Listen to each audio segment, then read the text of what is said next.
ज्यावेळेस कुठला पण स्टार्टअप बिझनेस सुरू करतो ना, त्यावेळेस त्यांनी कुठली जरी गोष्ट मॅन्युफॅक्चरिंग करायची असेल ना, तर त्यांनी आपला बिझनेस मॅन्युफॅक्चरिंग म्हणून न करता हां. सगळ्यात सुरुवातीला काय करायला हवंय, मॅन्युफॅक्चरिंग आहे ते आउटसोर्स करायचं. ओके. आउटसोर्स केलं तर काय होतं, आपल्याला मॅन्युफॅक्चरिंगकडे फोकस नाही करायचा. आपण फक्त सेलिंगवरती फोकस करायचा हां. सुरुवातीला.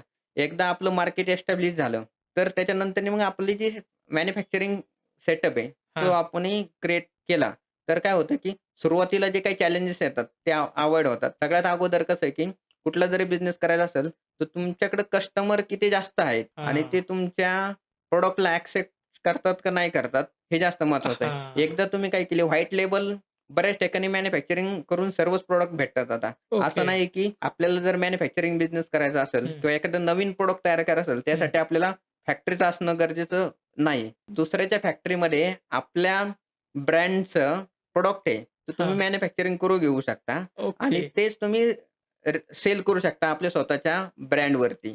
त्याच्यामुळे काय होतं, की आपला पूर्ण फोकस आहे कस्टमरकडे होतो आणि एकदा मार्केट क्रिएट झालं, हां. त्याच्यानंतरनी तुम्हाला थोडा प्रॉफिट आला. तुम्ही प्लॅन करू शकता, की थोडी जास्तीची इन्व्हेस्टमेंट करून तुमचं स्वतःचं मॅन्युफॅक्चरिंग सेटअप सुरू करू शकता.